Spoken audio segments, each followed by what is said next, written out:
ಇನ್ನು ಕುಪೇಂದ್ರ ರೆಡ್ಡಿ ಅವ್ರನ್ನ ಹೇಗಾದರೂ ಮಾಡಿ ಗೆಲ್ಲಿಸಬೇಕು ಅನ್ನುವಂಥ ಪ್ಲಾನ್ನ JDS ಮತ್ತು BJP ಹೆಣಿತಾನೇ ಇವೆ. ಸೊ ಉಭಯ ಪಕ್ಷಗಳು ಈಗಾಗಲೇ ರಾಜಕೀಯ ಲೆಕ್ಕಾಚಾರದಲ್ಲಿ ನಿರತವಾಗಿವೆ. ಹೆಂಗೆ ಗೆಲ್ಲಿಸಬೇಕು, ಯಾವ್ಯಾವ ತಂತ್ರಗಾರಿಕೆಗಳನ್ನು ಹೆಣಿಬೇಕು, ಏನು ಮಾಡಿದರೆ ಗೆಲ್ಲಲಿಕ್ಕೆ ಸಾಧ್ಯ. ದೋಸ್ತಿ ನಾಯಕರು ಇನ್ನು ಸ್ವಲ್ಪ ಹೊತ್ತಲ್ಲೇ ಮೀಟಿಂಗ್ ಶುರು ಮಾಡ್ತಾರೆ. ವಿಪಕ್ಷ ನಾಯಕ ಆರ್ ಅಶೋಕ್, ಮಾಜಿ CM HD ಕುಮಾರಸ್ವಾಮಿ, BJP ರಾಜ್ಯಾಧ್ಯಕ್ಷ ವಿಜಯೇಂದ್ರ ಸಮ್ಮುಖದಲ್ಲಿ ನಡೆಯುವಂಥ ಸಭೆಯಲ್ಲಿ ಇದರ ಬಗ್ಗೆ ವಿಸ್ತೃತವಾಗಿ ಚರ್ಚೆ ಆಗುತ್ತೆ. ಯಾರ್ಯಾರು ನಮ್ಮ ಕೈ ಹಿಡಿತಾರೆ, ಯಾರ್ಯಾರು ಕೈ ಕೊಡಬಹುದು, ಇನ್ನು ಸೋಮಶೇಖರ್ ಅವರ ನಿಲುವೇನು ಅನ್ನುವಂಥದ್ದು, ಹೆಬ್ಬಾರ್ ಅವರ ನಿಲುವೇನು ಅನ್ನುವಂಥದ್ದು ಇವೆಲ್ಲವೂ ಕೂಡ ಇದ್ದೇ ಇದೆ. ಸೊ ಇದೆಲ್ಲದರ ಹೊರತಾಗಿ ಒಳಗಿಂದೊಳಗೆ ಯಾರ್ಯಾರನ್ನ ಸಂಪರ್ಕ ಮಾಡಬೇಕು, ಆ ಸಂಪರ್ಕ ಮಾಡುವಂಥ ಕೆಲಸವನ್ನು ಕೂಡ ಈಗಾಗಲೇ ಕುಪೇಂದ್ರ ರೆಡ್ಡಿ ಶುರು ಹಚ್ಚಿಕೊಂಡಿದ್ದಾರೆ. ತೆರೆಮರೆಯಲ್ಲಿ ಅವರ ಪ್ರಯತ್ನಗಳು ಕೂಡ ನಡೀತಾ ಇವೆ.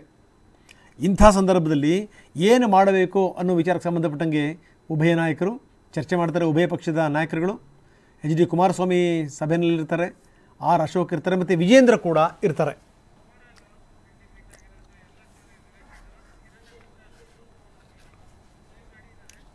ಬನ್ನಿ, ನಮ್ಮ ಪ್ರತಿನಿಧಿ ಕಿರಣ್ ಹನಿಯಡ್ಕಾಯಿಗೆ ನಮ್ಮೊಂದಿಗೆ ನೇರ ಸಂಪರ್ಕದಲ್ಲಿದ್ದಾರೆ. ಕಿರಣ್, ಭಾಳ ಗಮನಿಸಬೇಕಾದಂಥ ಸಂಗತಿ, ಇನ್ನೇನು ಹತ್ತಿರ ಬರ್ತಾ ಇದೆ ಚುನಾವಣೆ. ಇಂಥ ಸಂದರ್ಭದಲ್ಲಿ ಇನ್ನು ರೆಸಾರ್ಟ್ ವಾಸ ಕೂಡ ಶುರುವಾದರೂ ಕೂಡ ಆಶ್ಚರ್ಯ ಇಲ್ಲ. ನಂಬರ್ 1. ನಂಬರ್ 2, ನೋಡ್ತಾ ಇದ್ದೀವಿ ನಾವು ಯಾವ್ಯಾವ ನಾಯಕರು ಯಾರನ್ನು ಭೇಟಿ ಮಾಡ್ತಾರೆ. ನಾನು ಆರಂಭದಲ್ಲಿ ಒಂದು ಮಾತು ಹೇಳಿದೆ, ಕಿರಣ್ ನೀವು ಕೇಳಿಸ್ಕೊಂಡಿರಿ ಅಂತ ನಾನು ಭಾವಿಸ್ತೀನಿ.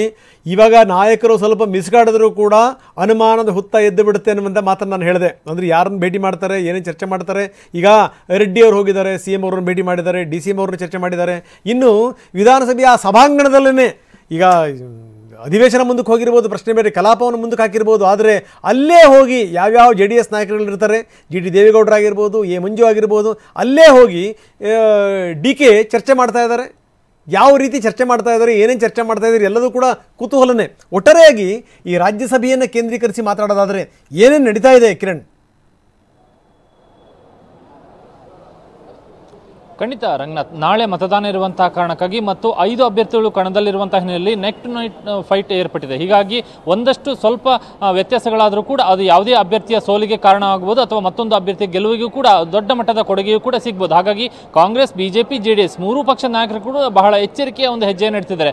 ಕಾಂಗ್ರೆಸ್ಗೆ 1 ಮತ ಕಡಿಮೆ ಆಗಿರುವಂತಹ ಕಾರಣಕ್ಕಾಗಿ ಶಾಸಕ ರಾಜ ವೆಂಕಟಪ್ಪ ನಾಯ್ಕ ಅವರ ನಿಧನದಿಂದ 223 ಶಾಸಕರು ಮಾತ್ರ ನಾಳೆ ಮತದಾನವನ್ನು ಮಾಡ್ತಾರೆ. ಹಾಗಾಗಿ ಕಾಂಗ್ರೆಸ್ಗೆ 1 ಮತ ಕಡಿಮೆ ಆಗುತ್ತೆ. ಹಾಗಾಗಿ ಕಾಂಗ್ರೆಸ್ ತನ್ನ ಕಡೆಯಿಂದ ಬೇಕಾಗಿರುವಂತಹ ಎಲ್ಲ ಪ್ರಯತ್ನವನ್ನು ಕೂಡ ಮಾಡ್ತಿದೆ. ಇದರ ಮೊದಲ ಭಾಗವಾಗಿ ಈಗ ಕಾಂಗ್ರೆಸ್ ಯಶಸ್ವಿಯಾಗಿದೆ.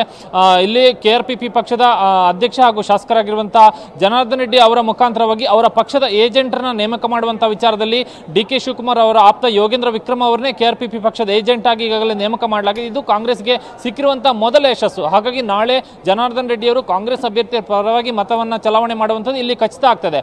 ಇನ್ನು BJP ಮತ್ತು JDS NDA ಅಭ್ಯರ್ಥಿ ಕಣದಲ್ಲಿರುವಂತಹ ಹಿನ್ನೆಲೆಯಲ್ಲಿ ಕುಪೇಂದ್ರ ರೆಡ್ಡಿ ಅವರ ಗೆಲುವಿಗೆ ತನ್ನದೇ ಆದಂತಹ ಒಂದು ಪ್ರಯತ್ನವನ್ನ ಮಾಡ್ತಾ ಇದ್ದಾರೆ. ಇವತ್ತು ಮಧ್ಯಾಹ್ನದ ವೇಳೆಗೆ ಬಹುತೇಕ 2 ಗಂಟೆ ನಂತರ BJP ರಾಜ್ಯಾಧ್ಯಕ್ಷ BY ವಿಜೇಂದ್ರ ಮತ್ತು ವಿಪಕ್ಷ ನಾಯಕ ಅಶೋಕ್ ಮತ್ತು ಮಾಜಿ ಮುಖ್ಯಮಂತ್ರಿ ಕುಮಾರಸ್ವಾಮಿ ಇವರು ಖಾಸಗಿ ಹೋಟೆಲ್ನಲ್ಲಿ ಸಭೆಯನ್ನು ಸೇರಿ ಕುಪೇಂದ್ರ ರೆಡ್ಡಿ ಅವರ ಗೆಲುವಿನ ವಿಚಾರವಾಗಿ ಒಂದಷ್ಟು ಚರ್ಚೆಯನ್ನು ಮಾಡಲಿದ್ದಾರೆ. ಇದರ ಜೊತೆಗೆ BJPಯಲ್ಲಿ ಮತವನ್ನ ಚಲಾವಣೆ ಮಾಡುವಂತಹ ವಿಚಾರವಾಗಿ ಒಂದಷ್ಟು ಅನುಮಾನ ಇರುವಂತಹ ಶಾಸಕರಾದಂತಹ SD ಸೋಮಶೇಖರ್ ಮತ್ತು ಶಿವರಾಮ್ ಹೆಬ್ಬಾರ್ ಇವರನ್ನ ಮತವನ್ನ ಉಳಿಸಿಕೊಳ್ಳುವಂತಹ ವಿಚಾರ ಅದರಲ್ಲೂ ಕೂಡ ಪ್ರಮುಖವಾಗಿ ನಿರ್ಧಾರ ಮಾಡಿರುವಂತಹ ರೀತಿಯಲ್ಲೇ BJP ಅಭ್ಯರ್ಥಿಗೆ ಮತವನ್ನ ಹಾಕಿಸುವಂತಹ ವಿಚಾರವಾಗಿ ಇವತ್ತು 3 ನಾಯಕರು ಕೂಡ ಚರ್ಚೆಯನ್ನು ಮಾಡ್ತಿದ್ದಾರೆ ಅನ್ನುವಂಥ ಒಂದು ಮಾಹಿತಿ ಕೂಡ ಸಿಗ್ತಾ ಇದೆ. ಇದರ ಜೊತೆಗೆ ಇವತ್ತು ವಿಧಾನಸಭೆ ಕಲಾಪ ಮುಂದೂಡಲ್ಪಟ್ಟ ಬಳಿಕ ಕೂಡ DCM DK ಶಿವಕುಮಾರ್ ಸದನದಲ್ಲೇ JDS ಶಾಸಕರ ಜೊತೆ ಕೂಡ ಒಂದಷ್ಟು ಹೊತ್ತು ಮಾತುಕತೆಯನ್ನು ಮಾಡಿದ್ರು. ಈ ಸಂದರ್ಭದಲ್ಲಿ ಶಾಸಕ ಜನಾರ್ದನ್ ರೆಡ್ಡಿ ಕೂಡ ಉಪಸ್ಥಿತರಿದ್ದರು.